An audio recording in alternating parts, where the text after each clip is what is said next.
Bom, esse talvez tenha sido o exercício mais trabalhoso para vocês pensarem nessas medidas, né? 3 raiz de 5 e 3 raiz de 2. A gente pode usar aquela mesma estratégia que a gente usou no exercício 1, que é construa uma raiz de 5 e vou fazendo a composição do segmento até chegar na 3 raiz de 5. Construa a raiz de 2, vou fazendo a composição até chegar no 3 raiz de 2. Ou vocês podem fazer dessa forma que eu vou falar agora, que talvez seja um pouquinho mais...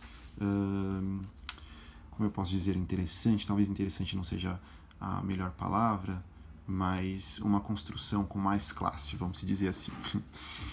Bom, sabemos que 3 raiz de 5, né, se a gente voltar este número que está acompanhando, né, o coeficiente da raiz de 5, se a gente voltá-lo para dentro da raiz, ou seja, se a gente quiser torná-lo radicando, ele tem que ir lá para dentro, né, sendo elevado ao quadrado. Porque se ele está aqui fora foi porque a gente conseguiu extrair a raiz de um número, tá certo?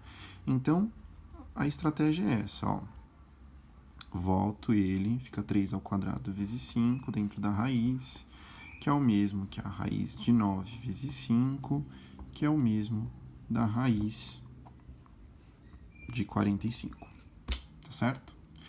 3 raiz de 2, vou fazer a mesma coisa. Então, 3 raiz de 2, volto o 3 para dentro, fica 3 ao quadrado vezes 2, que é igual a raiz de 9 vezes 2, que é igual a raiz de 18. Então, o nosso desafio será pensarmos em raiz de 45 e raiz de 18.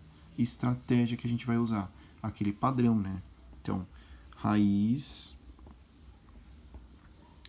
de x, raiz de y, raiz de x mais y na hipotenusa. Tá certo? Ou, né?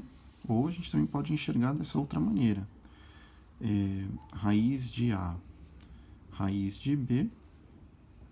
Esse aqui vai ser raiz de A menos B. Tá certo? Bom, para construir o raiz de 45, vamos pensar. Bom, raiz exata mais próxima que eu conheço do raiz de 45. Bom, raiz de 49. Como raiz de 49 é maior do que raiz de 45, vou colocar o raiz de 49 aqui na hipotenusa. Coloquei raiz de 49 na hipotenusa. Aí eu tenho que pensar, né? Se eu usar, né, essa estratégia, eu sei que um dos catetos tem que ser raiz de 45. Tá certo? Só que, para que aqui seja raiz de 45, sabendo que aqui é o raiz de 49, eu posso usar a estratégia. Bom, raiz de 49, radicando 49. Raiz de 45, radicando 45, né?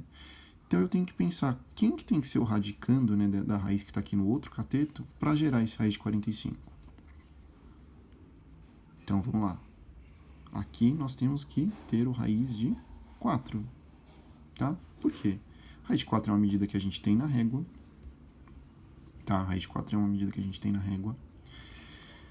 Raiz de 49 a gente tem na régua, então a gente consegue construir o raiz de 45 aqui tranquilamente, tá? Para o raiz de 18, a gente vai ter que fazer o seguinte pensamento, ó. Então, aqui eu tenho, né, eu vou pensar diferente um pouquinho, mas vou usar essa ideia de raiz de x mais raiz de y tem que dar a raiz de x mais y, tá? Como 18 é a mesma coisa que 9 mais 9, se eu colocar aqui, ó, raiz de 9 nesse cateto, raiz de 9 nesse outro cateto, né, tudo em centímetro, radicando 9, o radicando aqui da hipotenusa vai ser o quê? 18. Então, a gente constrói o raiz de 18 centímetros. Tá certo? Então, aqui eu expliquei para vocês como que vocês chegam nessas medidas. O que está faltando aqui, né? Que a gente está pensando no suposto resolvido. Suposto resolvido. Bom, o que está faltando é a gente estudar esse ponto A desse triângulo, né? Então, esse ponto A, ele vai pertencer ao quê? Olha lá. Circunferência centrada em B com raiz de 3, raiz de 5 centímetros. Certo? Porque a gente conhece essa distância entre o A e o B, né? Intersecção com o quê? Bom, a gente sabe que aqui tem um ângulo de 90 graus, então eu posso colocar lado do ângulo B de 90 graus ou perpendicular ABC por B, tá certo? Perpendicular ABC por B. ok? Bom, também não vou fazer a construção desse triângulo, porque, bom, estamos no momento em que já fizemos diversas construções parecidas com essa. Construção desse segmento é igual às anteriores, o que muda são as medidas, tá certo? Então, bom, espero que você tenha compreendido esse processo. Qualquer dúvida, chega lá na conferência, estaremos dispostos a saná-las, tá? Sanar todas as dúvidas. Até já, gente!